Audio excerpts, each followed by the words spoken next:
It's time for bonus points, where we get 30 seconds to rattle on about impressions, etc. of games we either recently played or are currently playing before Mario dies, and we shut up and move on.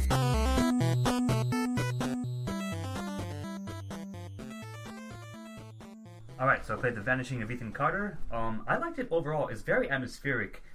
It's got no loading screens, and the first thing that happens is the screen says, "This game is a narrative experience which does not hold your hand."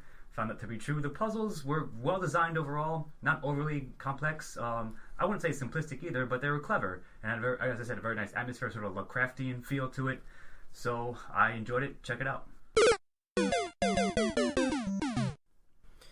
I've been playing Bloodborne recently, and I've played a lot of it at this point, and basically, if you want to get your ass handed to you over and over and over again, this is a game to play, much like all the Souls games in this same line by the From Software people.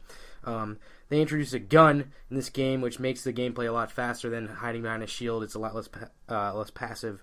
The horror environment is awesome and really impressive. Definitely recommend it for people who want a challenge. So, I bought a bunch of PS3 games on a flash sale. One of them was the Swapper. Imagine old school Super Metroid and Portal combined into a game.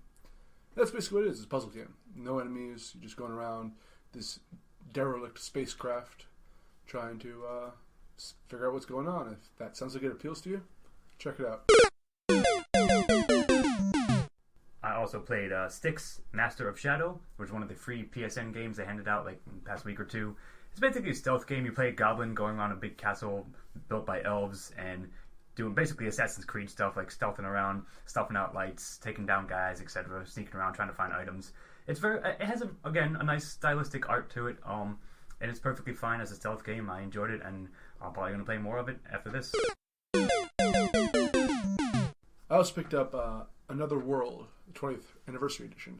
I played Another World as a kid on the Super Nintendo, I believe it came out for, as well as computer. And they updated the graphics, but it's the same crazy, like, you're just in this world and literally everything is trying to kill you. There's like 3 ways to die on every screen. It's very fun. It's a quick game, but a good run, and it tests your brain out. I've also been playing Rocket League, which is basically soccer with cars, which is awesome, which was a great idea to me. It's got a great physics engine. The online play is a lot of fun if you can find the right people to play with, as is always the problem with playing online. You can play by yourself with bots, but the AI isn't great. You get a lot of own goals scored against you. So playing with people is the way to go. If you like sports games with a little bit of a twist, I'd definitely say give this one a try. I also played the Dragonage DLC called the Jaws of Hakkon. It finally, I bitched about this in an earlier BP that they finally released it for PS4 for consoles, and yeah, it was really good. It was shorter than I expected, but that's not much of a complaint. I don't have a lot of time to play games. Probably like 6-7 hours overall.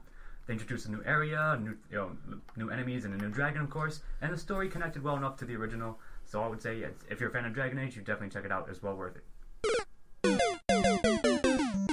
I also picked up Deus Ex Human Revolution, the director's cut. I'm not thrilled by it yet. It kind of reminds me of Mass Effect with a different filter, and the original Mass Effect, but that kind of like sci-fi realm. If you want the experience, a more exciting experience, go wear yellow tinted sunglasses and run through Compton, New Jersey after dark. And also finally played Saints Row 4 Re-Elected. It was on sale for like $20, something like that. I have previously played Saints Row 2 and 3, and yeah, they're enjoyable. They're wacky and zany, and it's all like ridiculous stuff. And this one even more so. Like basically they're send-off, so the excuse they have is basically Saints Row on crack down. I like to say is a horrible pun there. Boo. But yeah, you basically get superpowers because you're in an alien simulation, and it's fun to mess around. Like you don't even need cars anymore. You basically can run and jump around the city, like again Crackdown, like Superman style. So I'm enjoying it, and yeah, it has the same Saints Row appeal and humor as they've always had. Okay, I played Batman Arkham Knight. About 70-80% of the way through it. It's got an awesome story, an amazing story, great gameplay, and as long as you're Batman, they shove a lot of Batmobile missions down your throat, and they're really a lot goes way too long of a way with the Batmeal, the Batmobile. But anyway, it's Batman, not Battlezone, so it's worth it for the story. But the Batmobile can fucking suck it. Does Alfred make the Batmeal? I've been replaying Skyrim, and I picked up the DLC Hearthfire, which I hadn't got before, and I came up with the most devious boss in the entire world, the library. I am stuck now trying to organize all my books correctly in game. That means I have to read them all and section them into imperial written histories, into Morrowind histories. I'm just paralyzed. Dragons are murdering the world. I gotta organize my books. The best purchase I made recently was Race to the Sun, which is a fun little, very simple game where you go left or right as you're racing along this track and trying to beat the sun before the shell energy runs out. And it is tough, it's fun, and it's such a mindless and tranquil entertainment. It's just something you can let all of your worries go as you just pile in this craft through this polygonal world. And I gotta say, it's very zen-like. And I watched Scott play The Vanishing of Ethan Carter. Reminds me a lot of Myst back in the day. And it nicely keeps all its puzzles self-contained, but occasionally it has the same problem Myst did, which is just obscure what you're supposed to do, how you're supposed to solve the puzzle. And that can get a little frustrating, but for the most part, they stop that from happening. And Scott said everything else about that. So check it out.